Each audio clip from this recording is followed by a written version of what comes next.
Welcome to the Know, I'm Mica Burton. Following the big reveal of Destiny 2 yesterday, we're getting some more details about the game on both PC and console.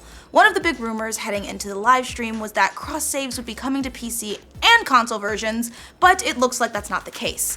Destiny 2 art director Mike Zack confirmed as much to US Gamer, saying that players will be stuck to their platform of choice. He said, "Hopefully you're going to find a platform where you've got friends and stick to that one. If you don't, you can use our new guided game system for clans to make new friends." In terms of other developments about the game on PC, it sounds like Destiny 2's frame rate can support up to 144 FPS on PC, while console versions are locked to 30 FPS. According to comments from Bungie's Luke Smith, the PS4 Pro couldn't run the game at 60 FPS. As for Xbox Scorpio, Bungie's not allowed to make comments about that until E3, so we'll just have to wait.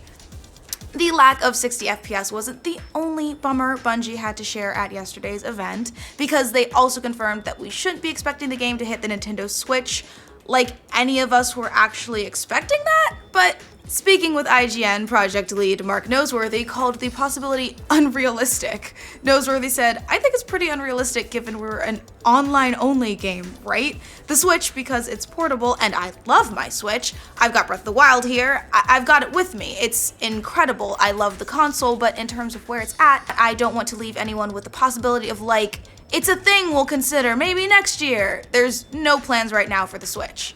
We've got a brand new trailer for Battlefront 2. Well, it's more of an inside look than a trailer, but it's got the tiniest bit of new footage of the game. Along with that trailer comes some new comments about the game's story, right from Motive. According to the developers, the genesis for Battlefront 2's Imperial-based story was one that Motive came up with itself, pitching it to the Star Wars story group at Lucasfilm. They also gave some additional details about the main character, Iden Versio. Apparently her father was an admiral, making her the perfect candidate for someone to believe in the good of the Empire. Their goal with the story is to take you inside the Empire, giving you an understanding of Imperial characters like Iden and why she makes her decisions. Battlefront 2 releases November 17th for PlayStation 4, Xbox One, and PC. We already heard that Switch was the top-selling console in April, but now we've got the rest of the official NPD numbers for the month. And something strange happened last month according to the chart. Weird enough, it looks like last year's Call of Duty punching bag Infinite Warfare got topped by another Call of Duty game in April, 2012's Black Ops 2. Yes, Black Ops 2, not 3, 2, which is so strange. But to be fair, a big part of that has to do with the fact that Black Ops 2 just hit Xbox One backwards compatibility last month. But it's still odd to see it jumping into the month's top 10 and knocking Infinite Warfare out of the ringer. In other MPD news, it looks like Mario Kart 8 and Persona 5 were the top earners of the month, not surprising at all, while the Switch powered April to the biggest April for hardware since 2011. And speaking of Call of Duty games and Nintendo's new hardware, rumors are swirling this week that this year's entry into the series, World War II, might be landing on the Switch. These rumors started because of Activision developer Beenox, who created the last-gen ports for Black Ops 3, as well as the Wii and Wii U versions of Skylanders Superchargers. The developer revealed on Twitter this week that they're working on a Call of Duty title, which has gotten all kinds of speculation going. But in addition to that, the official Call of Duty website now lets you link a Nintendo account in addition to your PSN and Xbox Live accounts. This could be all grasping at straws here, but maybe E3 will shed some light onto what Beenox is working on. Wow, less than a month away, guys. We're gonna get so many reveals in less than a month. It looks like we're going to be spending even more money on our gaming PCs in the next few years. PC Games and reports that we'll be collectively spending $40 billion on PC gaming hardware by 2021, up from $30 billion last year. According to analysts at DFC Intelligence, that will be due to young PC gamers who don't have money for, a big-time rig now, but they will in the future, which, wow, 40 billion would buy a really nice graphics card. That will definitely get you up to, 60 frames per second on max settings. The creator of one of the Guardians of the Galaxy characters has a bone to pick with the new movie. Comic writer Steve Englehart, who introduced the character Mantis back in the Avengers 45 years ago, said the movie version is nothing like the one he came up with. In the comics, Mantis is a human woman who was raised by a Kree cult because they thought she might become the mother of the Celestial Messiah, aka basically the most important being in the universe. In the movie, though, she's basically a caregiver to Ego, the living planet, and uses her powers to help him get some sleep.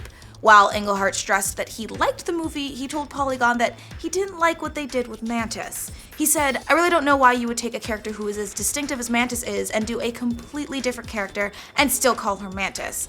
That I do not know."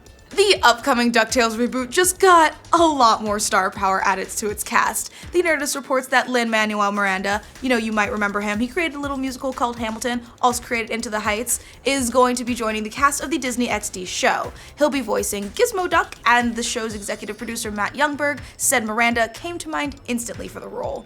Why?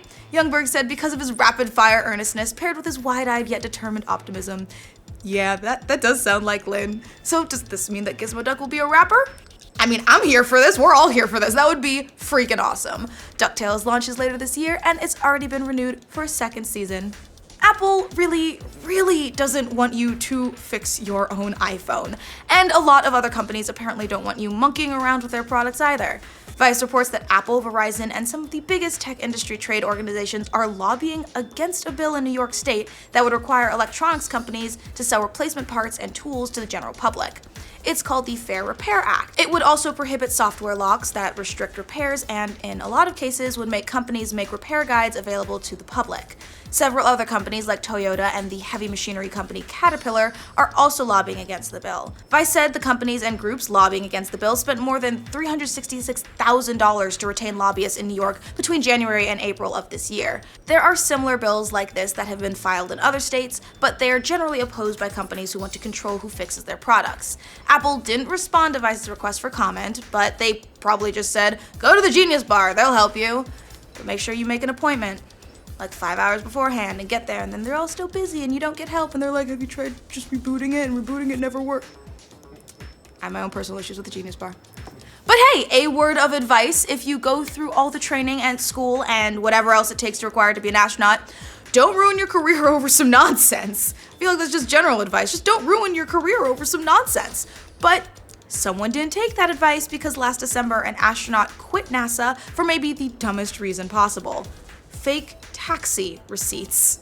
What?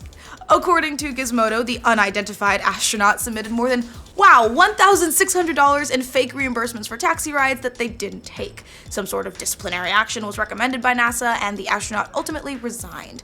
On the bright side, at least this astronaut wasn't busted wearing a diaper in public or something, because I feel like that's a whole other disgrace that we don't even need to talk about.